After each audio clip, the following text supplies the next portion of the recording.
And in today's video, I will be showing you guys how you guys can register for your Chase Bank's online banking account. And before I show you the way, if you guys are new to our channel app tutorial, then don't forget to hit the like and subscribe to our YouTube channel with notification on. And let's move on with the video now, shall we?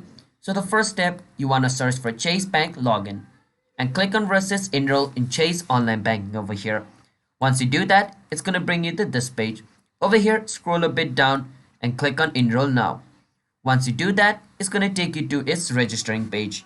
And once you're in this page, choose the type of account you have on your Chase Bank. I have a personal, so I'm going to go on personal and fill up this form like your application number or your card number. Enter it over here, your social security number, and then enter your username over here like this. And then click on versus next, and it's going to ask you for some more information. And after providing all the information, it asks you account under that information will be created. So that's how you guys can register for Chase online banking. Hope you understand. Don't forget to hit the like and subscribe, and bye bye everybody.